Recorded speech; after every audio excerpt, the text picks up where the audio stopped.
피파나 위닝 등의 축구 게임을 즐겨 한다고 한다. 현질도 한 적이 있고. 나와 손흥민 선수의 공통점을 찾았다. 벌럭. 자, 여러분 반갑습니다. 지크입니다. 오늘은 지크의 축구 공부, 조금 더 효율적인 공부를 위해 치트키를 한번 써보도록 하겠습니다. 지난 아스날 알아보기 시간으로 시작된 지크의 축구 공부, 정말 재밌고 유익한 시간이었는데요. 이번 두 번째 시간의 주인공은 바로 대한민국 축구 국가대표팀의 주장, 2013, 2014, 2017, 2019, 2020 KFA 올해의 선수, 2020 피파 푸스카스상, 2015 아시안컵과 2020-21 PFA 올해의 팀에 빛나고 한국인이 가장 좋아하는 스포츠 선수, 2010년대 누가 한국을 움직이는가, 2020년대 누가 한국을 움직이는가, 올해를 빛낸 스포츠 선수 1위에 빛나는 대한민국의 자랑, 한국 축구의 자랑 손흥민 선수입니다.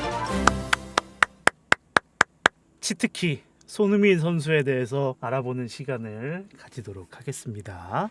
국뽕에 거하게 취했다뇨. 순수한 마음인데 골 넣는 거 보고 또 이제 약간 차오르더라고.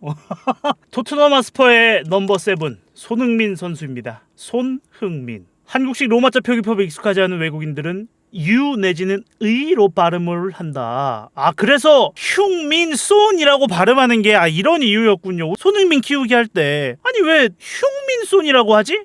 라고 이제 생각을 했었는데 이유 발음이 익숙하지가 않아서 독일어 철자법으로 읽으면 호잉민존이라고 하기도 한다고 하네요. 이것도 처음 알았네. 근데 안 되나 이게? 근데 호잉민존은 진짜 좀 너무 간 거 아니야? 뭐 힝민이나 흉민까지는 뭐 이해는 안 되는데 뭐 하여간 뭐 이해가 된다고 하지만 호잉민은 좀 뭐 하여간 92년 7월 8일생이고요. 강원도 춘천시 후평동에서 태어났습니다. 국적 대한민국. 벌럭. 자, 본관은 밀양손씨고요. 가산초등학교, 부안초등학교, 후포영중학교, 육민관중학교, 동북중학교, 동북고등학교를 거쳐서 독일로 떠났습니다. 황희찬도 춘천 후평동이라고? 진짜요? 오, 진짜네? 근데 성장은 경기도 부천시에서 했대. 와, 후평동 이거 한국 축구의 메카 아닙니까? 이거 국가에서 좀 이렇게 주도적으로 육성해야 되는 거 아니야, 후평동을? 후평동에서 이거 인재가 많이 났네. 아버지는 그 유명한 근본 중에 근본 손웅정님이시고요. 어머니 길은자님, 형 손흥윤씨입니다. 형님도 축구 선수를 하셨지만 부상 때문에 그만두셨다고 하고요. 손축구 아카데미에서 코치로 활동하고 계시다고 합니다. 키 183에 몸무게 77kg. 와, 진짜 이거 거의 완벽에 가까운 신체 조건이다, 그죠? 183 부럽습니다. 혈액형 AB형이고요. 발 사이즈가 255? 되게 작다, 발이 되게 작네요. 255면은 저보다 발이 작으신데? 제가 발이 70인데 255면 굉장히 작네? 근데 그런 얘기가 있지 않습니까? 우리 이제 초등학교 다닐 때 그 혈액형 뭐 이런 거 유행할 때 AB형은 천재 아니면 사이코라고. 천재네요. 역시 그 가설이 맞았던 거야. 자, 포지션 윙어, 중앙공격수, 세컨드 스트라이커입니다. 양발잡이기 때문에 왼쪽 오른쪽 다 스윙이 가능하지만 왼쪽을 조금 더 선호하는 편이라고 하고요. 주 포지션은 이제 윙포워드가 맞지만 중앙공격수로도 가끔씩 출전하는 모습을 보여주고 있고, 누누 감독이랑 파라치티 단장은 어느 위치에서라도 뛸 수 있는 능력을 지녔다고 평가했다고 하네요. 손흥민의 플레이 스타일이 점점 측면으로 넓게 벌리는 것보다 좀 더 안으로 파고드는 것에 적합하게 변하고 있다고 생각하기 때문이라고 합니다. 토트넘에서 주로 왼쪽 윙어로 나서거나 해리케인과 투톱을 이룰 때 해리케인보다 약간 처진 세컨드 스트라이커로 뛰지만 최근 경기에서는 해리케인과 스위칭을 자주 하는 편이라서 크게 구분하지는 않는다고 하네요. 해리케인이 부상 등의 이유로 경기에 나서지 않을 때는 원톱 스트라이커 롤도 수행하지만 본 포지션은 아니라서 어색한 모습을 가끔 보여준다고 합니다. 자, 주발 양발입니다. 이거는 뭐 피파 하면 모를 수가 없죠, 그죠? 피파 하는데 선수 주발 모르는 사람도 있어요? 있을 리가 없지. 손흥민 선수는 양발입니다. 약발 5성이고요. 토트넘 100골 득점 기록을 보면 왼발골이 42개일 정도이다. 그러니까 사실상 오른발 6대 왼발 4라는 거, 6대 4라는 거 양발이죠. 슈팅을 할 때는 왼발이 편하고 드리블을 할 때는 오른발이 편하다고 합니다. 세트피스 상황에서는 무조건 오른발로 차고, 드리블은 오른발 사용 빈도가 매우 높다고 하네요. 후원사는 아디다스, 글로벌 본사가 후원한다고 합니다. 한국 성인 선수 중 후원 계약을 직접 체결한 게 손흥민이 최초라고 하네요. 등번호는 대한민국 축구 국가대표팀과 토트넘 하스퍼에서 모두 7번을 사용하고 있고요. 손흥민 선수 이제 동북고등학교 출신인데, 동북고등학교가 FC 서울과 유스클럽을 운영했기 때문에 FC 서울의 유스클럽과 함부르크의 유스클럽 출신입니다. 소속 클럽은 함부르크 2, 함부르크 레버쿠젠, 그리고 토트넘 하스퍼입니다. 2015년부터 현재까지 토트넘 하스퍼에서 뛰고 있네요. 국가대표에서는 96경기에 출전해서 30골을 기록하고 있습니다. 허정무, 김도훈, 최순호 선수와 함께 대한민국 축구대표팀 역대 득점 공동 6위라고 하네요. 아 그러네, 좀 있으면 100경기네. 통산 득점은 192골. 자, 응원가로는 그 유명한 나이스 원 소니 있습니다. 에이전트는 크리에이티브 아티스트 에이전시고요. 아티스트? 오, 되게 색다르네. 델레알리와 무리뉴 감독도 소속돼 있다고 합니다. 황인범과 황의조 선수도 이 에이전트 소속이라고 하네요. 자, 인스타그램 있으니까 다들 팔로우 한 번씩 하실까요? 이거 왜 안 들어가죠? 핸드폰으로 한번 들어가 보도록 하겠습니다. 손흥민. 무려 526.2만 명의 팔로우를 보유하고 계십니다. 자, 우리 지크 팔로워 수를 한번 볼까요? 지크는 166명의 팔로워를 보유하고 있습니다. 몇 배냐? 더 열심히 하도록 하겠습니다. 예. 뭐 그게 중요해? 인스타 팔로우로 사람을 평가하려 하지 마. 잠깐 별명은 슈퍼소니, 손세이셔널, 양봉업자, 맨시티 킬러 등이 있습니다. 이제 양봉업자 같은 경우는 노란색 유니폼 팀을 상대로 많은 득점을 해서 생긴 별명이고, 대표적인 희생양으로는 이제 도르트문트가 있죠. 맨시티 상대로도 또 많은 득점을 했기 때문에 맨시티 킬러라는 별명도 갖고 있고, 역대 등번호는 7번, 9번? 아, 브라질 월드컵 때는 9번 달고 뛰었구나. 2011년 아시안컵에서는 11번이었고요. U17 월드컵 때는 또 17번을 달았고, 함부르크에서는 40번, 15번, 레버쿠젠부터는 지금까지 7번을 달고 뛰고 있습니다. 야, 이게 너무 멋있는 거 아니야, 이 사진? 야, 이거 핸드폰 배경화면 해도 되겠는데? 와, 이 구도가 완벽하다. 너무 멋있다, 이거 진짜. 대한민국 국적의 토트넘 하스퍼 소속 축구 선수입니다. 포지션은 윙어고요. 현재 대한민국 대표팀의 주장을 맡고 있으며 프리미어리그와 UEFA 챔피언스리그 아시아인 역대 최다 득점자이자 발롱도르 후보 30인과 아시아 선수 최초의 피파 피프로 월드 11 후보 55인에 선정된 선수입니다. 피파 푸스카스상을 수상했으며 프리미어리그 이달의 선수에 3회 선정되었고, 아시아 선수 최초로 PFA 올해의 팀에 이름을 올렸습니다. 강원도 춘천시 출생이고요. 강원일보에서는 손흥민 기사마다 춘천 출신이라는 설명을 덧붙인다. 이건 자부심 가져도 인정이지. 그러니까 저기 이제 노원일보나 도봉일보에서도 나중에 이제 저에 관한 기사를 다루실 일이 있으면은 꼭 상계동 토박이라는 거를 좀 이렇게 강조해 주셔서. 아닙니다. 예. 2009년 U17 국가대표팀을 거치고 2010년 함부르크와 4년 계약과 함께 역대 최고 수준의 초특급 유망주라는 립서비스를 받으면서 해외에서도 상당한 주목을 받았다. 2010년 10월 30일 18세에 치른 데뷔전에서 데뷔골을 장식하면서 새로운 스타 탄생을 예고했다. 데뷔전 데뷔골, 미친 근본. 와. 이후 분데스리가 명문구단 바이어 레버쿠젠으로부터 구단 역대 최고 이적료 기록을 경신하면서 영입을 하는 등 한국에서는 쉽게 볼 수 없는 차세대 태극전사의 에이스로서 전 세계 언론으로부터 주목을 받기 시작했다. 그리고 2015년 8월 28일 이적료 3천만 유로, 한화 추정 408억을 기록하며 프리미어리그의 토트넘 하스퍼와 5년 계약을 확정지으면서 아시아 출신 축구 선수 중 역대 최고 이적료 기록을 갱신했다고 합니다. 또한 아시아 역대 축구 선수 가치 1위를 기록했었고 9천만 유로까지 선수 가치가 높은 선수였다고 합니다. 하나로 1,200억이 넘어가는 금액. 와, 1,200억. 미쳤다.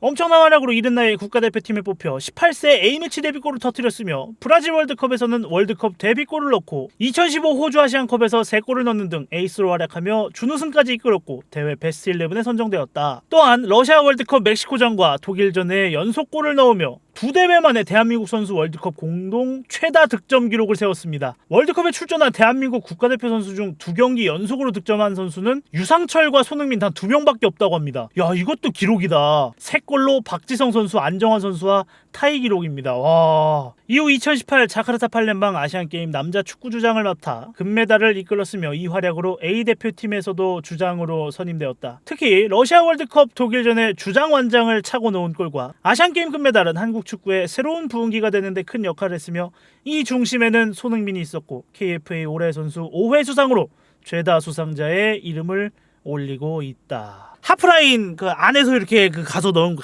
그거 진짜 잊지 못하는데, 그때 또 생방송으로 봤던 기억이. 기록으로 봐도 발롱도르 후보, 최종 22위로 역대 아시아 최고 순위이자 최다 득표라고 합니다. 피파 피프로 월드 11 55인, PFA 올해의 팀 선정, 프리미어리그 이달의 선수 3회 수상, 아시아인 최초 유럽 빅리그 100골 돌파, 프리미어리그와 UEFA 챔피언스리그 아시아 국적 선수 최다골, 최다 어시스트 등을 달성한 대한민국을 넘어서 아시아 축구 역사상 최고의 선수 중 한 명으로 평가받고 있다고 합니다. 또한 분데스리가에서 해트트릭 2회, UEFA 챔피언스리그 결승전 선발 출전, 프리미어리그에서 한 경기 4골, 5경기 연속 득점, 70m 드리블골로 프리미어리그 올해 골과 피파 푸스카스상을 수상하는 등 이게 정말 현실인가 믿기지 않는 업적과 장면들을 계속 만들어가고 있는 중이다. 그리고 2020-21 시즌 두 자릿수 득점에 성공하면서 유럽 빅리그에서 8시즌 동안 두 자릿수 득점을 기록한 선수가 되었고 토트넘 통산 100골을 돌파한 최초의 비영국인 선수가 되었다고 합니다. 이러한 손흥민이 보여주는 득점력의 비결은 순도가 높은 골 결정력인데 실제로 16-17 시즌부터 2021년 8월 16일까지 집계한 통계에 따르면 5대 리그에서 골 결정력이 가장 좋은 선수라고 합니다. 진짜? Heung-min has outperformed his expected goals in all of his previous 6 EPL seasons at Spurs and is already on course to make that 7. 예, 뭐 그렇다니까 그런 거겠죠? 해석해달라고?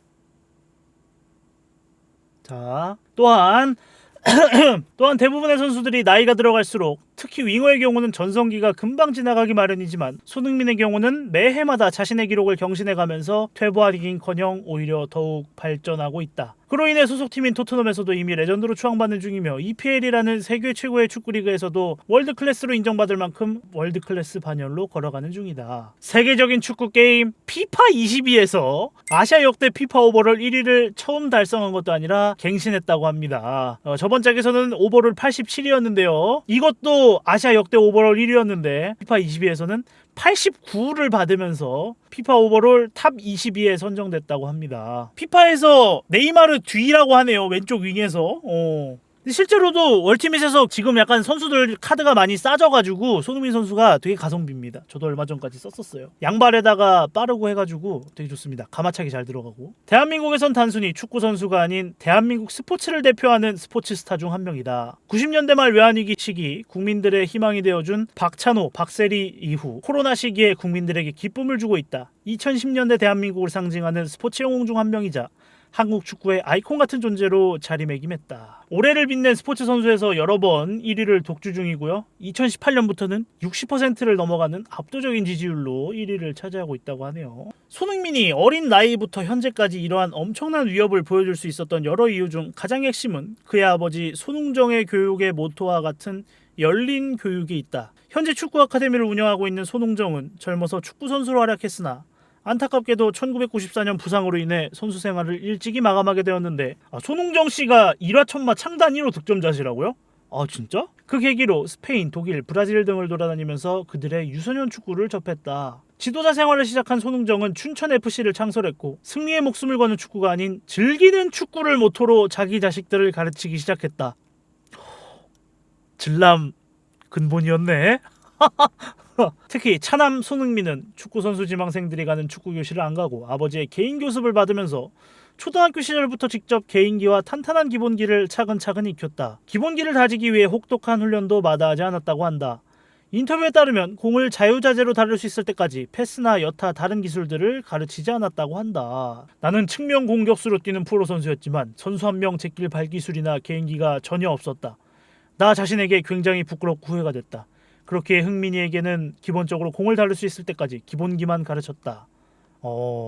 한국 유소년 축구 시스템은 미국과 같은 초등학교, 중학교, 고등학교, 대학교로 이어지게 되는 진학 시스템이다. 이로 인해 이 시스템에서 좋은 커리어를 지니려고 한다면 결국 눈에 보이는 성과 같은 우승 타이틀을 손에 넣는 수밖에 없다. 하지만 손흥민의 경우는 이 시스템 자체를 벗어나 있었기에 지금과 같은 재능을 꽃피울 수 있었다고 할 수 있다. 다만 열린 교육에 대한 불필요한 환상은 금물이다. 다시 한번 강조하지만 손흥정은 축구 강국들의 유소년 축구 시스템을 충분히 벤치마킹하고 이런 결론을 내린 것이다. 현재 대한민국에 널리 보급된 유소년 축구 시스템은 이런 즐기는 축구를 추구하고 있다. 또한 간과해서는 안 될 점은 아버지 손흥정의 엄청난 희생과 열정이 들어있었다는 점이다. 이렇게 손흥민을 키워낸 열린 교육은 결코 공짜가 아니며 그에 필요한 재원을 마련하기 위해서 아버지 손흥정은 모든 힘과 시간을 투자해야 했다. 그리고 축구 실력적인 부분을 떠나서 스포츠맨으로서 보여주는 올바른 자세와 인성적인 부분에 있어서도 참된 교육을 아끼지 않았다. 이 자세와 인성, 또 손흥민 선수 하면은 빼놓을 수 없는 단어죠. 일례로 벤투 감독 부임 당시 손흥민은 일정상 한국에 있었는데 친구들을 만나 회포를 풀고 있었다고 한다. 이에 대노한 손흥정은 아들을 불러 국대 주장이라는 놈이 감독님이 새로 오셨는데 인사는 못 드릴 망정 친구들하고 맥주나 마시고 있냐? 며 심하게 질타를 했다는 에피소드가 있다. 손흥민 선수의 그 인성이 형성되는 데는 이 아버지 손흥정 씨의 끊임없는 이 근본 주입 또 이런 게 있었군요. 이러한 열린 교육 끝에 손흥민은 원주 육민관중학교 축구부에 들어가게 되었고 곧이어 재능이 점차 만개하기 시작했다. 축구 명문 동북고등학교에 진학했으나 약 3개월 남짓만 뛰고 중퇴했다. 이후 독일 함부르크 유스팀에 1년간 유학을 하고 돌아와 이광종호의 일원으로 U17 월드컵 대표에 이름을 올리게 되었다. 동북고 학적은 유지했던 것으로 보이는데 대한축구협회 청소년 대표팀 명단을 보면 소속란에 한동안은 함부르크로 기재되다가 U17 월드컵 당시에는 동북고등학교로 기재가 되었다. 당시 대한축구협회와 K리그의 고등부 선수 등록은 안 되었다는 얘기도 있었지만 K리그 데이터 포탈에 손흥민이 서울유스로 등록되었던 점, 2008 SBS U18 고교클럽 챌린지 리그의 서울 소속으로 등번호 26번을 달며 7경기에 나와 도움 1개를 기록한 것이 확인되는 점, 손흥민의 이적 시 동북고등학교가 연대기여금을 수령하는 점으로 보아 동북고등학교 축구부의 일원으로 활동한 것은 이론의 여지가 없는 팩트이다. 그래서 손흥민 선수가 FC 서울의 유스가 아니었다는 얘기들이 있지만 동북고등학교에서 이렇게 활동을 한 게 기록에 있기 때문에 FC 서울과 연관이 있다는 게 팩트라고 합니다. 프리시즌 데뷔 이전부터 소속팀 감독과 스태프 모두 극찬을 하였으며 심지어는 같은 소속팀 동료이자 전설적인 축구선수 루이트 반 니스텔로이가 마치 어렸을 때 자신을 보는 것 같다 라면서 후계자를 삼는 듯한 발언을 몇 차례나 했었다고 합니다. 반 니스텔로이는 자신은 어렸을 때 지도해줄 선배가 없어서 괴로웠다고 이야기를 하면서 이번엔 자신이 그런 선배가 되어서 손흥민을 지도해주겠다고 발벗고 나섰다고 하네요. 부상 중에도 여러 가지 조언을 하는 등 도움을 줬다고 합니다. 이 반니스텔로이랑 그렇지 이게 연관 검색어에 바로 뜰 정도로 유명하죠. 이런 사진들 아마 자주 보셨을 겁니다. 손흥민 선수는 재능이 아주 뛰어난 선수입니다. 어린 나이에 함부르크 팀에서 함께 뛸 수 있어 매우 기쁘고 빨리 부상에서 회복해 경기장에서 함께 즐겁게 뛰길 바랍니다. 근데 왜 이렇게 어려? 진짜 애기네 그냥. 자, 그리고 함부르크, 레버쿠젠, 토트넘을 거쳐서 현재 손흥민이 되었습니다. 함부르크 시절부터 한번 볼까요? 와, 함부르크 역대 베스트 11? 자, 여간 함부르크 시절 통산 78경기 20골 3도움을 기록했습니다. 2008년 8월 FC 서울을 떠나 함부르크 유스팀에 들어갔고요. 반 니스텔로이에게 극찬을 받으면서 만 18세 프리시즌 데뷔 후에 9경기 9골이라는 빼어난 골 결정력을 보여주며 재능을 만개했습니다. 프리시즌 골 중에서 첼시를 상대로 넣은 골이 있는데 존 테리와 히카르도 카르발류를 순간적인 스피드로 제쳐버리며 넣어버려서 보는 이의 입을 떡 벌어지게 만들었다고 하네요. 그러나 경기 후반 카르발류의 거친 태클에 걸려 새끼발가락이 골절돼 버렸다. 아이고. 그 부상 때문에 2개월간 재활을 하게 됐는데 그때 함부르크는 마치 초상집 같았다고 하네요. 그만큼 함부르크가 손흥민을 귀하게 여겼다. 부상 재활을 끝마치고 리그컵 프랑크푸르트전 후반에 나와 데뷔전을 치러서 날카로운 모습을 보여줬으나 공격 포인트를 따내는 데는 실패했고요.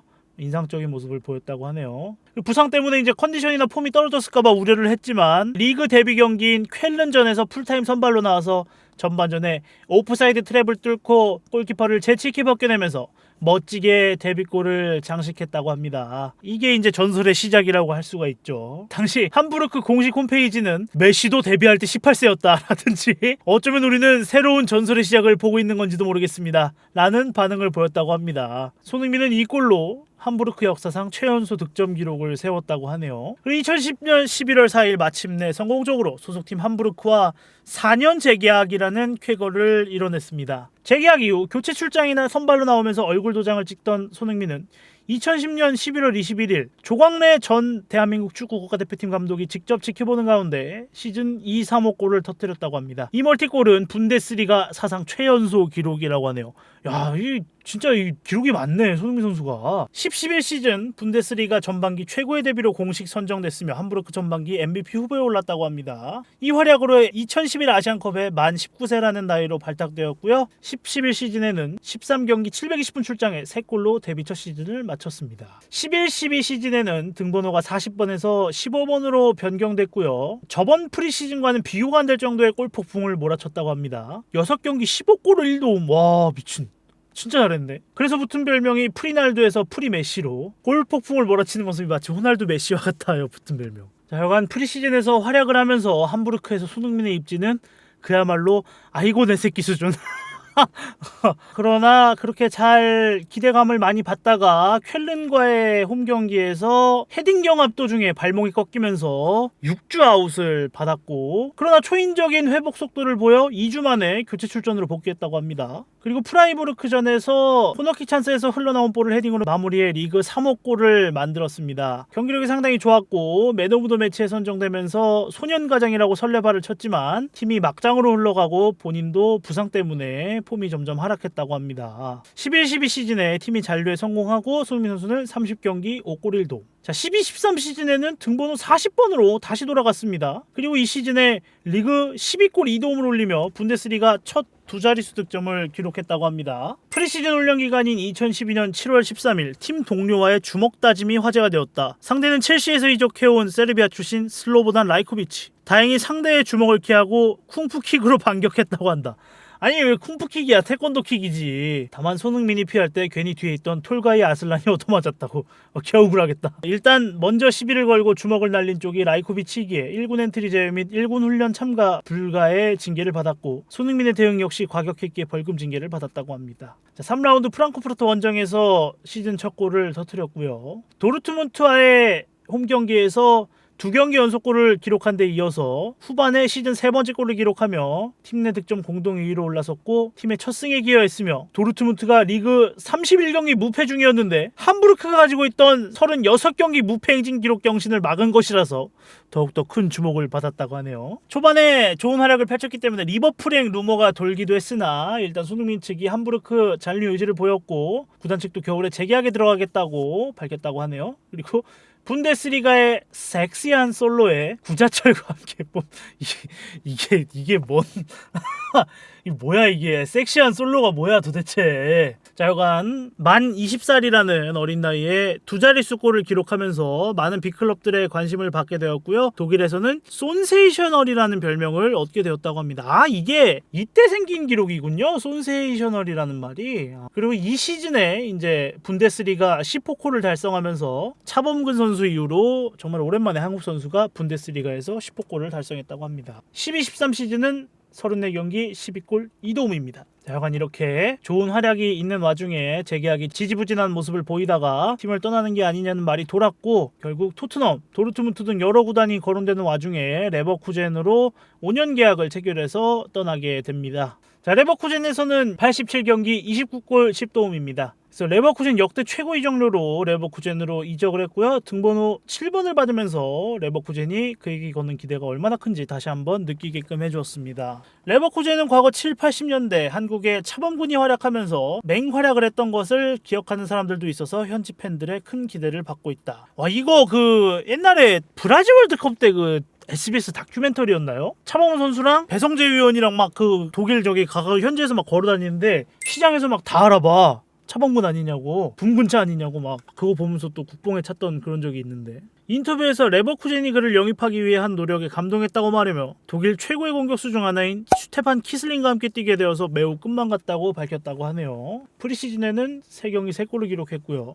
포칼컵 1차전에서 4부 리그 팀을 상대로 후반 교체 출전해서 공식 데뷔를 가지고 데뷔골도 기록했습니다. 그 이후로도 계속 활약을 했고요. 전 소속팀인 함부르크와의 리그 12라운드 홈경기에서 선제골을 터뜨리며 3개월 만에 리그골을 기록했습니다. 그리고 프로 통산 첫 해트트릭을 달성했다고 하네요. 하필이면 함부르크 상대로. 유럽 무대 정규리그 공식 경기에서 한국인 최초의 해트트릭이라고 합니다. 주목할 만한 건 공격 포인트 모두 역습에서 이뤄낸 것으로 역습의 강함을 보여줬다. 다만 친정팀 상대로 득점을 한 뒤 너무 해맑게 기뻐하는 모습을 보여 함부르크 팬들은 좀 그럴듯. 본인도 인터뷰에서 함부르크에겐 미안하고 언제나 감사하고 있지만 그래도 기쁨을 감출 수 없다고 말했다. 하지만 이 시즌 후반기에 와서는 기복이 좀 있었던 것 같고요. 9경기 무득점을 할 정도로 기복이 좀 있었고, 경험 부족, 그리고 레버쿠젠의 전술 자체가 역습 축구라서 중원에서부터 뭔가 만들어내는 플레이에 익숙해지지 못하고 있는 것도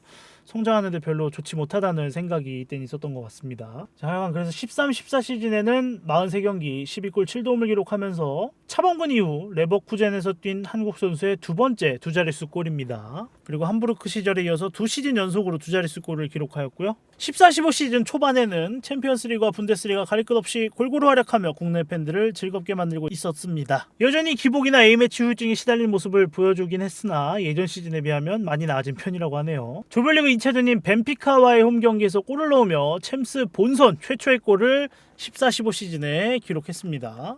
그래서 14-15 시즌은 42경기에 나와서 17골 3도움을 기록했습니다. 그래도 계속 두 자릿수 골을 기록하고 있는 모습. 자, 15-16 시즌에는 출발이 좋지 못했고요. 두 경기를 뛰었습니다. 그러다가 갑자기 토트넘으로 이적한다는 이야기가 돌았고, 이거는 이제 그 당시에 쓴 의견입니다. 만약 손흥민이 토트넘 하스퍼로 이적이 성사된다면 유럽에서 활약하는 역대 아시아 선수들 이적료를 훨씬 상회하는 아시아 역대 최고 이적료를 기록할 듯하다. 실제로 토트넘 하스퍼가 400억이라는 어마어마한 돈을 들여서 벤치에 앉을 선수를 기용하지는 않았을 것으로 생각되기 때문에 주전으로 많은 기회를 얻으면서 선발 출전으로 활약을 할 것으로 예상된다. 그리고 오피셜이 뜨면서 손흥민 선수는 15-16 시즌 토트넘 하스퍼로 입단하게 됩니다. 통산 298경기 113골 64도움. 와. 그리고 이거는 심지어 더 놀라운 사실은 계속 된다는 거죠. 이제 이 기록은 계속해서 올라간다는 거죠.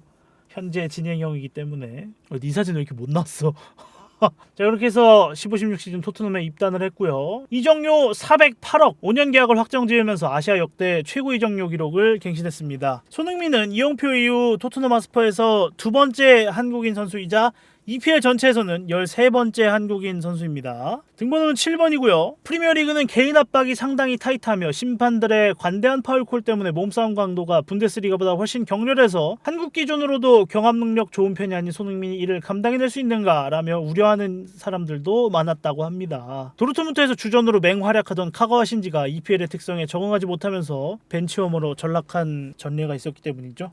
여기서 좀 인상 깊은 게 있는데 이게 이제 옛날에 써진 글이잖아요. 2015년 당시에 어떤 정신 나간 구단이 400억이나 되는 선수를 감히 처음부터 벤치 멤버로 놔두겠는가. 그러니까 이게 2015년에는 400억이라는 가격이 굉장히 비쌌던 거야, 그지? 물론 지금도 이제 선수 이제 값어치가 400억이라 그러면은 싼 건 아니지만 지금은 뭐 좀 이렇게 이름 좀 있다 싶으면은 뭐 막 1000억 막 이러니까 확실히 좀 약간 다르게 느껴지긴 하네요.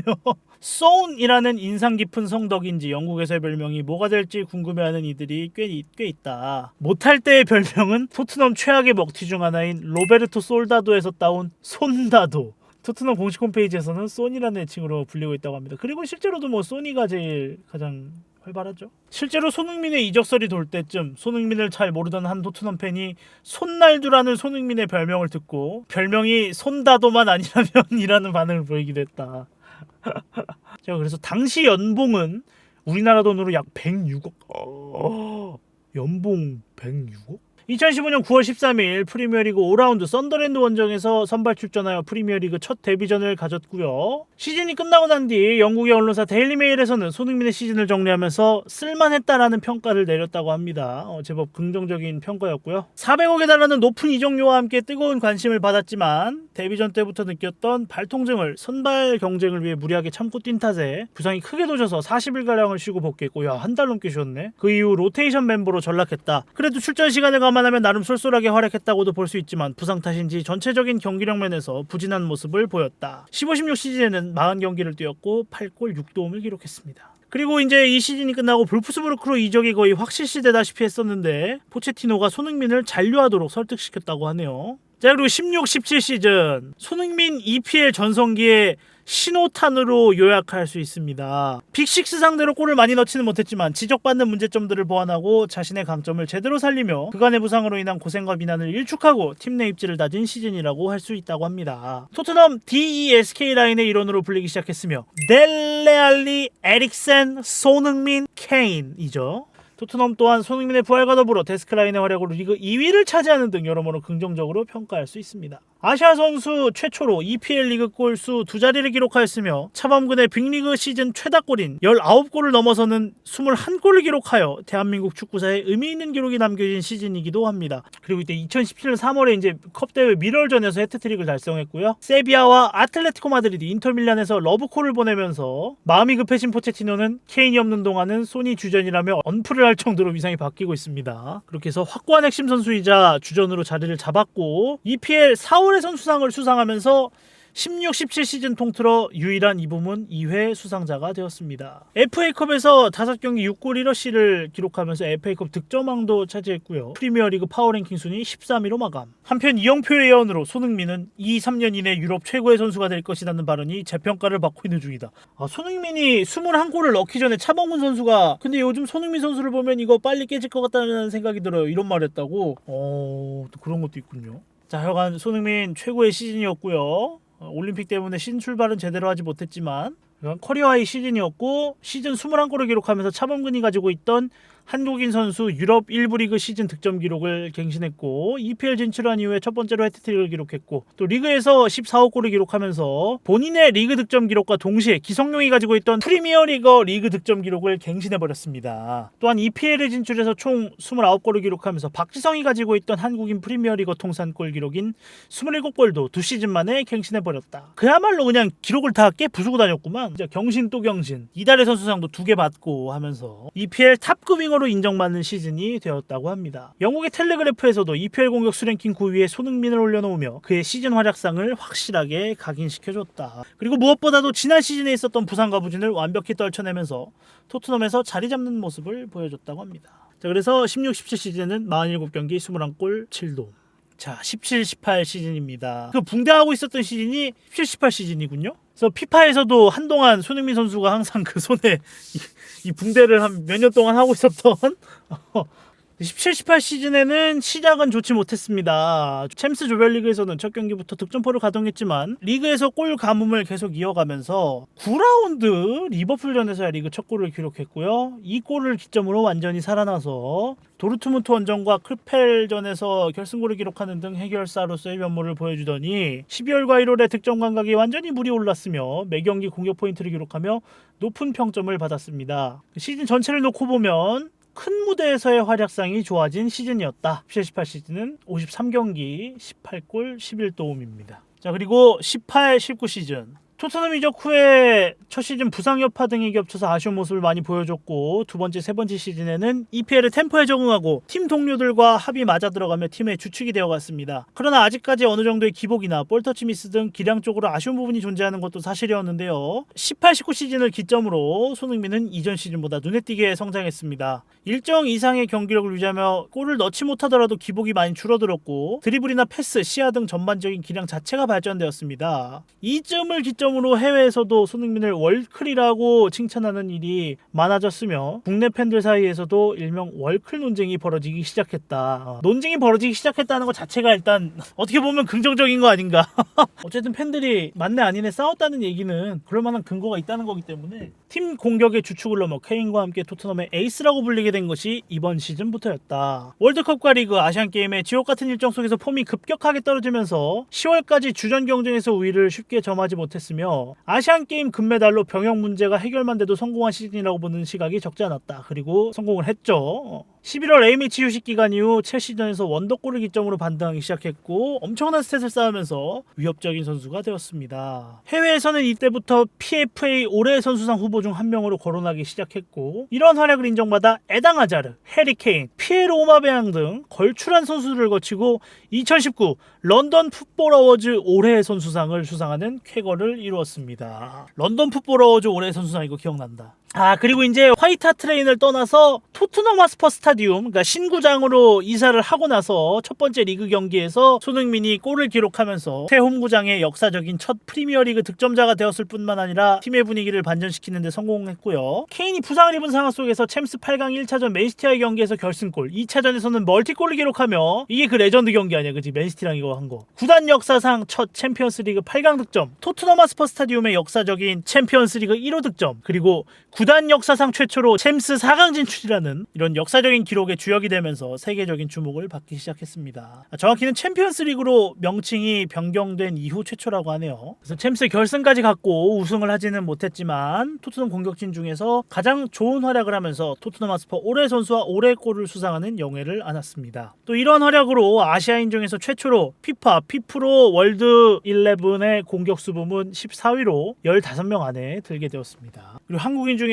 설기현, 박지성의 뒤를 이어 세 번째로 발롱도르 후보에 들어갔습니다. 그리고 특히 발롱도르 30인 이내에 든 것은 손흥민이 처음이라고 하네요. 당시 순위는 22위. 그래서 18-19 시즌 48경기 20골 9도움. 자, 19-20 시즌입니다. 패스와 연계에서 지난 시즌보다 눈에 띄는 실력 향상을 나타내면서 더욱 완성형 공격수에 가까워지는 모습을 보여준 시즌이었다. 첫 시즌 이후로 슬럼프 없이 기량과 클래스가 우상향하고 있다는 것이 팬들로 하여금 기쁜 일이 아닐 수가 없다. 하지만 좋은 페이스를 유지하던 중 퇴장이라는 불상사로 인하여 폼이 한동안 저하되는 일이 발생하기도 하였다. 뭔가 이렇게 이런 걸 보면서 그 옛날에 있었던 그 손흥민 선수 관련 그 일들이 뭐 이렇게 하나씩 떠오르니까 뭐 좀 더 재밌는 것 같기도 하고 뭐 약간 퇴장당하고 이랬던 거 좀 기억나는 것 같아. 퇴장에서 복귀한 이후 폼 저하가 눈에 띄게 증가했지만 경기 내용과 관계없이 득점력 자체는 준수했다. 본인 커리어 최초로 프로 공식 경기 5경기 연속골과 프리미어리그 50호 골을 기록했습니다. 이때 팔 부상을 당하고 나서 시즌 아웃이 예상되었으나 코로나로 리그가 중단되면서 회복할 수 있는 시간을 벌었고 이때 군사훈련까지 끝냈죠. 해병대에서. 향상된 패스와 시야, 여전한 스피드와 결정력으로 커리어 하이를 작성할 만한 시즌이었지만 부상과 팀의 부진으로 내후외환에 시달렸다. 그리고 퇴장 같은 스스로의 미숙함으로 인한 불상사도 따랐고요. 부상 회복 후 경기에 나섰을 때도 무리뉴의 전술에 따라 윙백처럼 뛰며 공격력을 제대로 발휘하지 못한 시기도 있었다. 하지만 토트넘에서 손흥민은 대체 불가라는 것을 보여준 시즌이기도 하다. 손흥민이 결장하자 승리를 얻어내지 못하는 것 이상으로 경기력 자체가 엉망이었다. 무리뉴는 손흥민을 가리켜 역습 상황에서 그보다 나은 선수는 없다고 한 바 있는데 이 말처럼 상대는 손흥민이 필드 위에 있다면 그를 의식하여 라인을 함부로 끌어올리지 못한다. 그렇게 상대가 견제해도 실제 역습에서 탁월한 공격력을 발휘하며 골과 도움을 기록하던 손흥민이 빠지자 토트넘을 상대하던 팀들은 라인을 적극적으로 끌어올리며 압박을 가했고 중앙에서 풀어나갈 선수들이 부진했던 토트넘은 무기력한 패배를 반복하였다. 토트넘에 절대 없어서는 안 될 선수라는 인식이 이 시즌에 팬들에게 강하게 바뀌었다고 하고요. 이 와중에 버질 반다이크나 리오넬 메시 같은 현역 월클 선수들이 손흥민을 자신들이 생각하는 베스트 선수들로 꼽았으며 반다이크는 EPL 베스트 5에 손흥민을 꼽았고 메시는 세계 최고의 재능 25인 가운데 손흥민을 선정했다. 와, 이건 리얼 국뽕TV급인데? 토트넘 올해의 선수, 올해의 골, 토트넘 어린이 팬이 선정한 올해의 선수, 팬클럽 선정 올해의 선수 상등.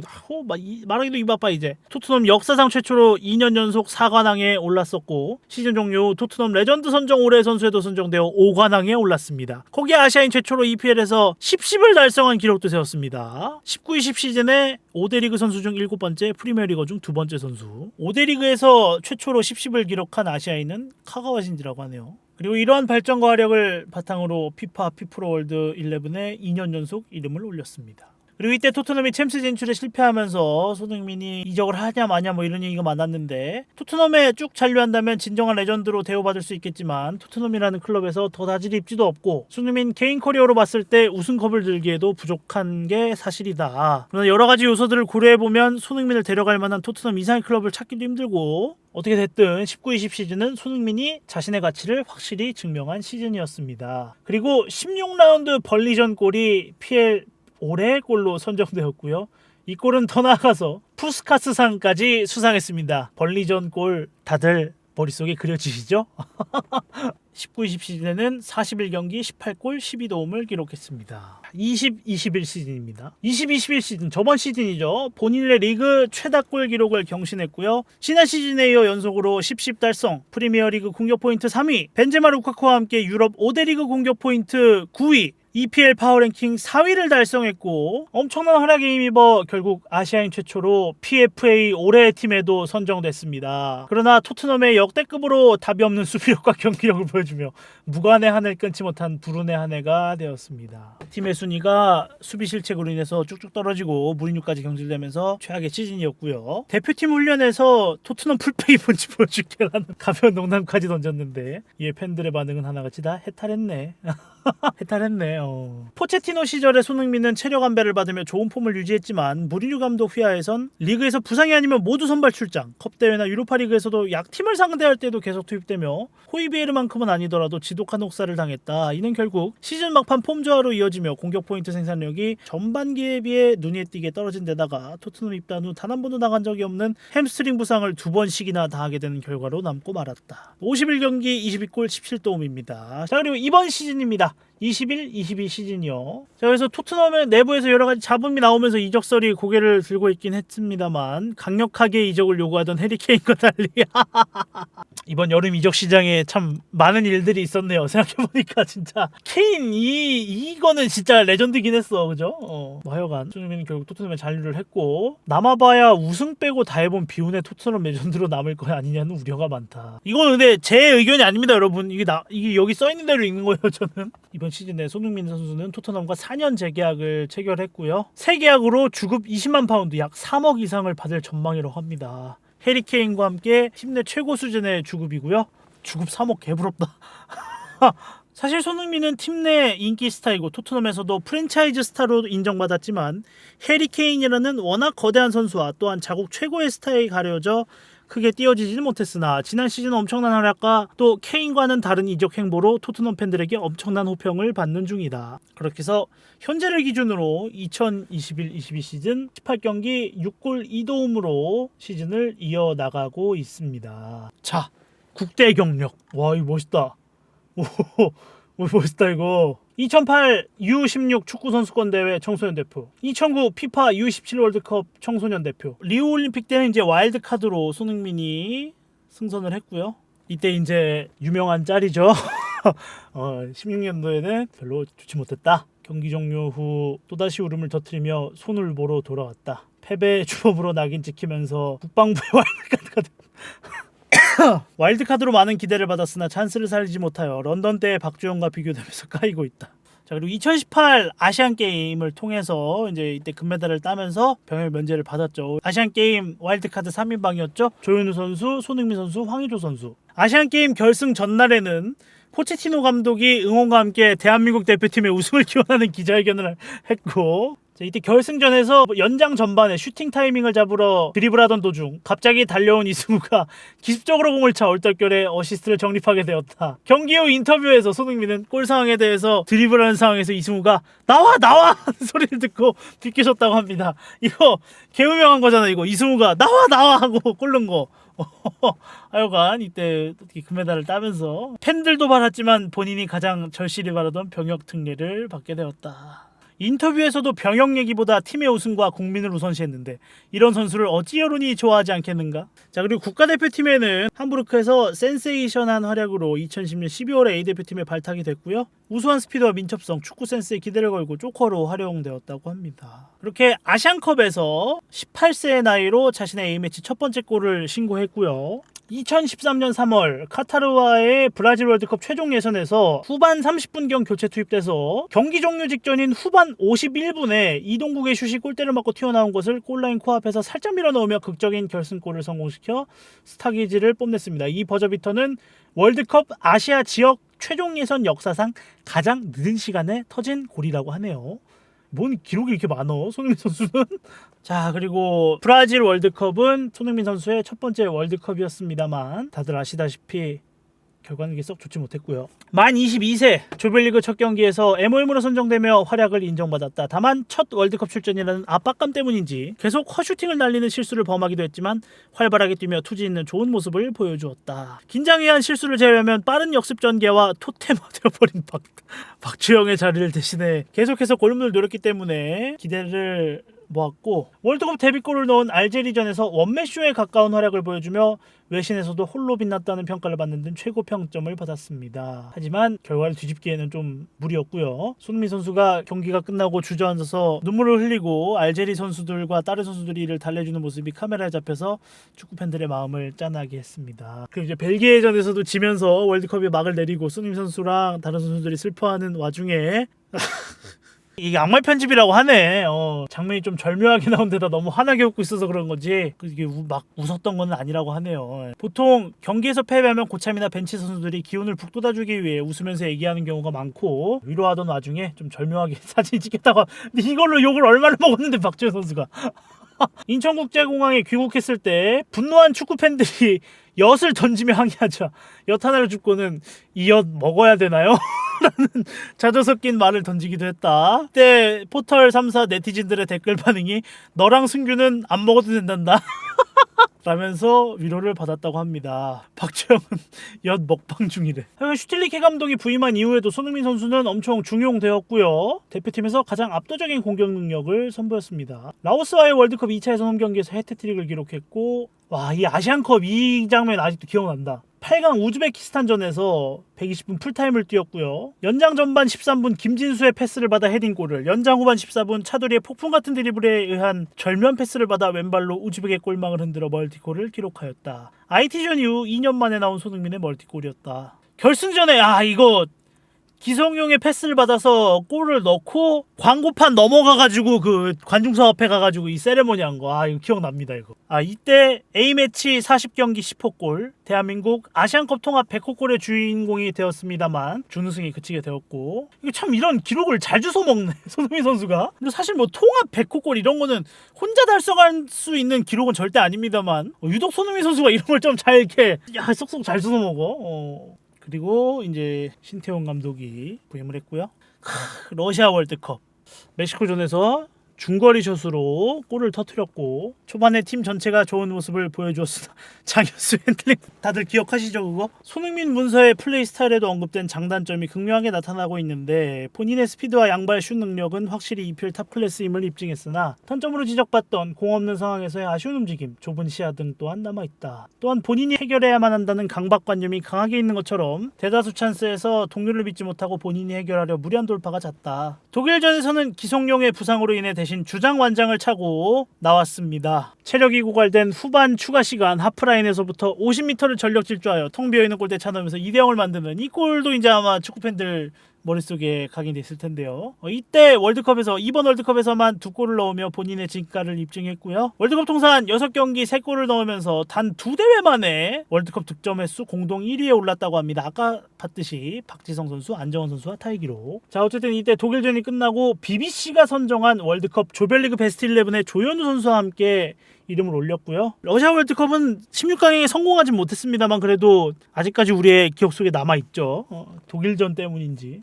그리고 벤투 감독으로 감독이 바뀐 이후에도 당연히 계속해서 사랑을 받고 있고요. 기성용이 주장직을 내려놓으면서 손흥민 선수가 대표팀의 새로운 주장으로 활약을 하고 있습니다.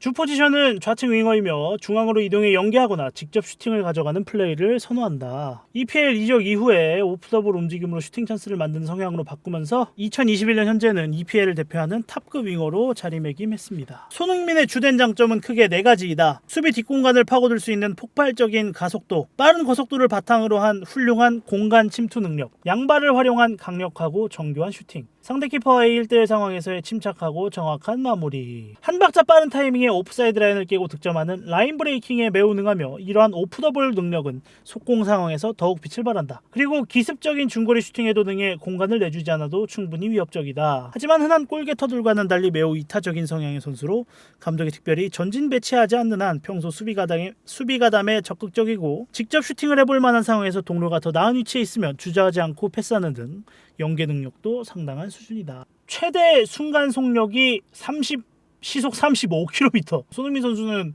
스쿨존에서 걸어 다녀야겠죠? 아까 골결정력 관련해서 또 잠깐 언급을 했었습니다만 거의 최고 수준이라고. 음바페, 케인, 메시, 홀란드보다 손흥민이 높아.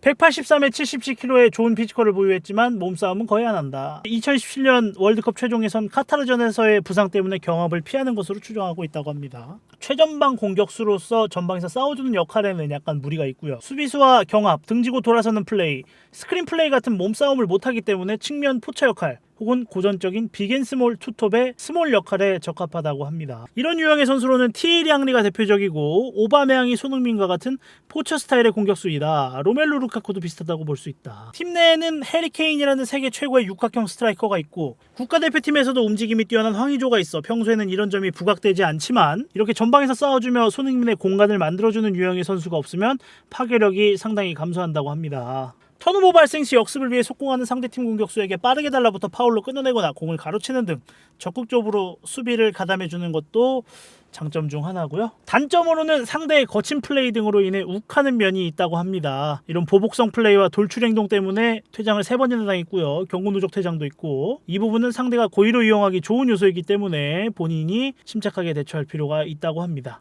정확한 슛각을 재고 찾는 습관이 있는데 슈팅 타이밍이 늦을 때가 있다고 합니다. 그래서 슛각을 충분히 잴 수 있는 중거리 상황에서는 훌륭한 슈팅을 자주 보여주지만 완벽한 1대1이 아닌 수비수를 한두 명 정도 달고 달릴 때는 너무 완벽하게 슛각을 재르다가 놓치곤 하는 모습을 보여준다고 하네요. 이는 장점이다 단점이다. 이 습관으로 인해 20-21 시즌의 슛 대비 골 전환 비율은 유럽에서 1위를 찍었지만 난사를 하지 않기 때문에 슛을 날려줬으면 하는 타이밍에도 쏘지 않아서 답답하게 보이는 경우도 나온다라고 합니다. 손흥민에 대한 평가입니다. 거스 히딩크. 단순히 프리미어리그에서 뛰는 선수가 아닌 프리미어리그를 이끄는 선수이다. 한준희. 아시아 역대 최고의 선수는 손흥민.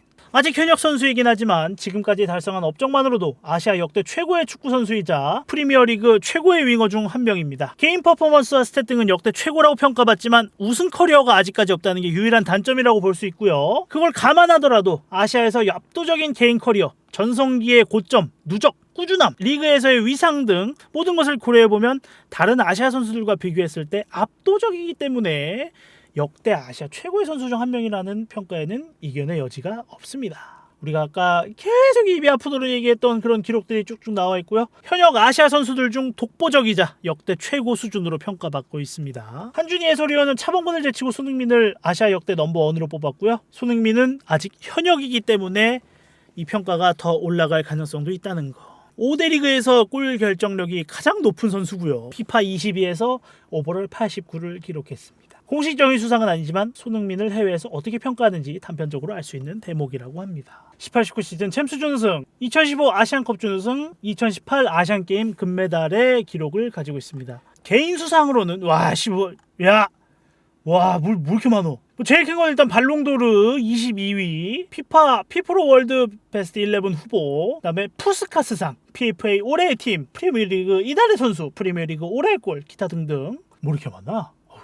자, 그래서 프로 통산 기록은 리그 344경기 116득점 49도움, 총합 463경기 162득점 77도움입니다. 한국인 선수 유럽 무대 역대 최다 득점이고요. 2위가 차범근 선수의 121득점입니다. 개인 기록도 어마어마합니다. 분데스리가 아시아 선수 리그 한 경기 최다 득점 3골, 분데스리가 아시아 선수 리그 최연소 데뷔골 18세, 프리미어리그 아시아 선수 통산 리그 최다 득점 74골. 근데 이것도 계속해서 갱신되는 거잖아 지금 이거는. 토트넘 역사상 5번째로 70호 골에 도달했다고 합니다. 너무 많아 진짜 너무 많아. 굵은 것만 읽자. 프리미어리그 아시아 선수 리그 한 시즌 최다 득점 17골 20-21 시즌입니다. 차범근의 유럽리그 커리어 최다골과 타이 기록이고요. 프리미어리그 아시아 선수 최초로 PFA 올해 팀에 수상되었고, 유럽 5대 리그 아시아 선수 통산 최다 득점 154골, 유럽 5대 리그 아시아 선수 통산 최다 어시스트 74개, 유럽 5대 리그 아시아 선수 한 시즌 최다 득점 22골, 5대 리그 아시아 선수 한 시즌 최다 어시스트 17개, 20-21 시즌에 달성했습니다. 그리고 이것도 깨질 수가 있다는 거. 그리고 토트넘에서도 엄청난 기록들을 세웠죠. 그중에 이제 가장 큰 기록은 구단 역사상 프리미어리그 2시즌 연속 10을 달성한 최초의 선수. 구단 역사상. 와. 그 외에도 이제 뭐 토트넘 하스퍼 스타디움의 첫 득점자라는 이 귀한 타이틀을 모조리 갖고 있습니다. 1군 경기, 프리미어리그, 챔스 모두 다 첫 번째 득점자가 손흥민입니다. 그리고 무리뉴 데뷔전 첫 득점, 누누 데뷔전 첫 득점, 콩테 감독 데뷔전에도 첫 득점을 하면서 또 이런 귀한 기록을 갖고 있습니다. 손흥민 선수가. 병역 문제는 아시안 게임으로 완전하게 이제 털어냈고요. 그리고 이제 코로나로 리그가 중단되면서 손흥민 선수가 제주도 해병대 제9여단 91대대로 입영해서 3주간 기초군사훈련을 받고 나왔고요. 손흥민이 기초군사훈련을 3주간 받은 것을 계기로 훈련소별 기초군사훈련 기간이 다른 점이 재조명되어 그 결과 기초군사훈련 대상자 간의 형평성을 맞추기 위해 모든 훈련소의 기초군사훈련 기간이 3주로 통일되었다고 한다. 와, 이런 스노우볼을 또 손흥민 선수가 했군요. 그럼 축지님도 이거의 수혜자네, 어떻게 보면. 저는 4주 했거든요, 훈련소. 저는 4주 했는데 축지님은 3주 하고 나왔잖아. 와, 기초군사훈련을 받으며 각계전투, 행군 등에서 지친 모습을 보인 적이 없다고 하며 사격에서도 10발을 모두 맞춰서 157명의 훈련병 중에서 1등으로 수료하며 필승상을 받았다고 합니다. 해외에서는 손흥민의 슈팅이 정확한 줄은 알았는데 저 정도였을 줄이야. 우스갯소리도 나오고. 하긴 이 완전 월클 축구 선수가 갑자기 이게 군대로 끌려간다는 게 사실 해외 선수들 입장에서는 이게 보기 쉬운 광경은 아니죠, 그죠? 빨간명 잘 멋있습니다. 방송에도 많이 나왔고, 이 손세셔널 다큐 요것도 재밌게 봤는데, 그리고 아마존 프라임의 All or Nothing 토트넘이라는 다큐멘터리도 있었고요. 이제 이 다큐멘터리의 가장 명장면이라면 이제 요리스와 손흥민이 Make the run 이라면서 싸우는 그 장면. 그리고 뭐 피파 광고, 게토레이 광고, LG전자, 아디다스, 슈퍼콘. 야, 슈퍼콘 빼놓을 수 없죠. 슈퍼손, 슈퍼콘, 슈퍼콘. 아이스크림도 맛있었어 이거. 신라면. 그때 훈련소 나와가지고 짧은 머리로 했던 거 기억나고. 배틀그라운드. 또 제가 올해 스킨 샀죠. 3만 원인가 주고. 피파 22에서도 앰버서더를 맡았고요. 광고도 진짜 많이 찍었다. 진짜 얼마 보셨을까?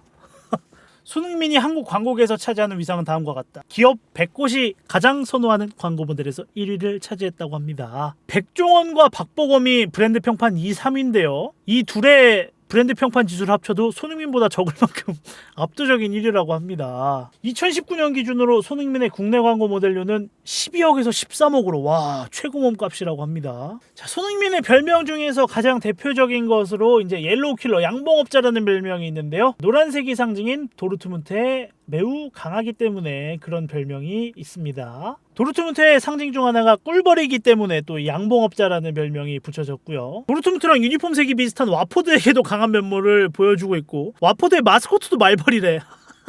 브라이튼, 아포엘 등 노란색 유니폼을 입은 팀들을 상대로 골을 넣으면서 노란색 팀 킬러 면모를 보이는데, 콜롬비아와의 A매치에서도 멀티골을 기록하면서 옐로우 킬러라는 별명을, 최근이죠, 브렌트포드전에서도 또 골을 넣으면서 양봉업자의 면모를 보여줬다. 하필이면 유니폼도 노란색이었어. 손흥민은 제이미 바디와 함께 펩의 맨시티를 써는 기계이기도 한데 양봉업자 별명이 워낙 유명해서 상대적으로 덜 알려져 있다고 합니다. 바디가 맨시티를 상대로 9골을 기록했고요. 손흥민이 7골을 기록했습니다. 손흥민 선수와 관련된 여담입니다. 이거는 자신의 축구 실력보단 축구에 대한 애정이 더 자신 있다고 말할 정도로 순수하게 축구 그 자체를 좋아한다. 다른 선수들의 경우 경기력에 대한 스트레스를 받을 때 다른 여가 생활로 스트레스를 풀지만 손흥민의 경우 오히려 축구에 더 몰입한다고 한다.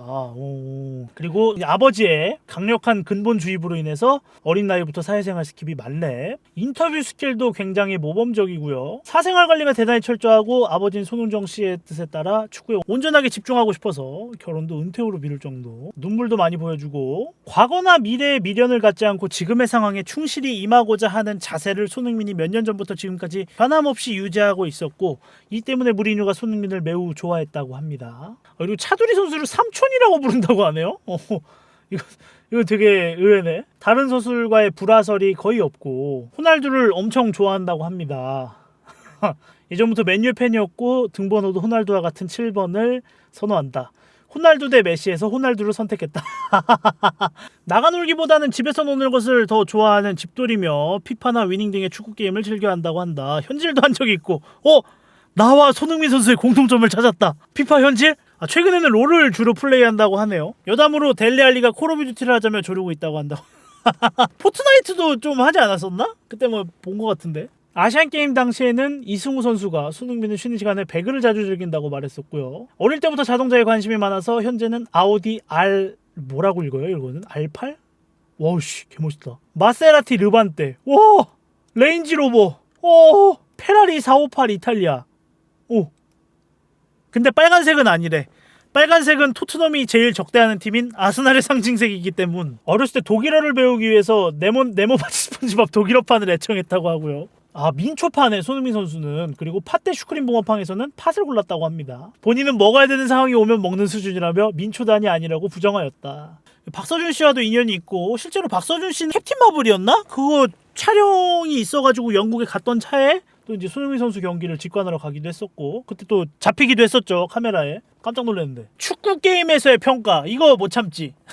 상당한 고성능 공격수고요. 오버롤 탑 21을 기록하기도 했습니다. 근데 뭐 하여간 손흥민 되게 좋아요 지금. 여러분 쓰세요. 이게 진짜 이게 맞는 말인 게 양발에다가 속도가 빠르기 때문에 괜찮습니다. 세르히오 아게로도 손흥민을 팩뽑기에서 얻은 후 바로 사용해보고는 굉장히 만족해했다. 손흥민에 대한 말입니다. 아시아에서 가장 유명한 선수이자 대륙이 배출한 역대 최고의 선수. 소니는 마법사다. 특별한 재능을 가졌고 내가 두 눈으로 직접 본 선수들 중에서 제일 빠른 사람이다. 델레 알리. 손흥민은 함부르크와 레버쿠젠에서 아주 좋은 활약을 보여줬다. 어린 나이에 이미 훌륭한 선수가 됐기에 토트넘이 영입한 것이다. 개인적으로 2-3년 후에는 아시아뿐만 아니라 유럽에서도 최고 중 하나로 꼽히는 측면 공격수가 되리라고 예상한다. 이영표. 이 발언을 했던 당시에는 이제 손흥민 선수가 약간 부진했어가지고 립서비스 아니냐, 뭐 토트넘 선배가 그냥 해준 얘기 아니냐라고 했는데 지금 보면은 아주 맞는 말이죠. 박지성 선수도 본인과 비교 불가라는 얘기를 했고 차범근 선수도 40년이 지나도 언급되니 나야 좋다. 역시 후배를 잘 둬야 한다. 손흥민이 지금 이루고 있는 업적은 아무도 못 따라간다. 손흥민이 역대 아시아 1위다 라는 말을 남겼다고 합니다. 소니의 발전에는 한계가 없다. 한번 불이 붙으면 꺼지지 않는다. 크리스티안 에릭센. 최고의 선수에게 필요한 기량을 모두 갖추고 있다. 해리 케인. 소니는 세계에서 제일 나이스한 사람이다. 그는 정말 놀라운 친구다. 경기에 졌을 때 빼고는 항상 행복해한다. 소니의 미소는 같은 공간 안의 사람들을 힘나게 해준다. 가레스 베일. 손흥민은 환상적이고 그의 활약은 우리에게 있어 행운이다. 해리 윙크스. 소니가 우리에게 아주 중요한 선수라는 걸 알고 있다. 우리는 그와 함께하는 것이 정말 행복하다. 무사 시소코. 난 훌륭한 선수들과 함께 뛰어보고 상대도 해봤지만 손흥민은 특별하다. EPL 최고의 선수 중 한 명이다. 얀 베르통원. 이거 찾아 보니까 점점 국뽕TV 같이 되는데 뭐 약간 야 개 많아. 문 말말말이 이렇게 뭐 함께했던 선수들이 극찬하는 거는 뭐 당연한 얘기고 함께했던 감독님들도 극찬을 아끼지 않았습니다. 최근에 부임한 콩테는 나는 언제나 좋은 선수가 갖춰야 될 중요한 3가지 요소가 있다고 말한다. 첫 번째로 강하고, 두 번째로 내성이 있으며 마지막으로 빨라야 한다. 그리고 손흥민이 이 모든 것을 갖춘 선수다라고. 무리뉴는 점유율을 높게 가져가는 팀을 상대로 볼을 빼앗아 빠른 공수 전환이 이루어질 때 내 생각에 손흥민보다 나은 선수는 없다라는 말을 할 정도로 심지어 이건 토트넘 감독 부임 전에 남긴 평가입니다. 누누 감독도 굉장히 극찬을 했고요. 해야지. 더더욱. 메시는 플레이하는 방식에 겁이 없다. 그 점을 좋아한다라고 손흥민 선수를 평가했습니다. 반다이크 같은 경우는 손흥민은 정말 빠르고 강하다. 수비수를 그라운드에서 지옥으로 빠뜨린다. 왼발과 오른발이 가리지 않고 골 결정력이 뛰어나다라고 평가했고요. 폴 포그바는 손흥민은 굉장히 좋은 한국 최고의 선수다. 장점이 아주 많아 배울 점이 있다라고 평가했습니다. 그 외에도 이게 얼마나 많은 축구계 인사들이 이런 말들을 남겼는지. 알렉스 퍼거슨 경은 지금 지도해보고 싶은 현역 선수들의 케인은 확실하고 토트넘에 있는 손흥민이 있다고 손흥민을 지도해보고 싶다는 의견까지. 아스날 레전드 이안 라이트도 윙어와 포워드 모두를 소화할 수 있는 전천후 선수고 그의 가치가 1000억에 달할 것이다 라는 평가를 했습니다. 골 결정력과 책임감을 가진 현대 축구의 이상적인 공격수라는 평가를 내렸고요. 메시와 호날두를 제외하면 가장 큰 감동을 줄 선수라는 그런 평가까지. 융베리는 아주 오래전부터 손흥민의 숭배자였다고 합니다. 우리는 손흥민의 시대에 살고 있습니다. 멋있다. 근데 이 역대 프로필 사진을 보니까 확실히 좀 싱숭생숭하다. 이때 완전 그냥 애기였고 이때만 해도 좀 어렸는데 완전 남자가 돼버렸달까? 자, 여간 이렇게 해서 우리가 대한민국의 자랑, 한국 축구의 자랑, 명실상부 아시아 역대 최고의 축구 선수 손흥민에 대해서 알아봤습니다. 손흥민 선수 이번 시즌도 좋은 활약 기대하겠고요. 내년에 있을 카타르 월드컵에서도 또 좋은 활약을 기대하면서 손흥민 선수 화이팅! 외치고 오늘 컨텐츠 마무리하도록 하겠습니다. 시청해주셔서 감사합니다. 영상 재밌게 보셨다면 구독, 좋아요, 알림 설정 부탁드립니다. 감사합니다.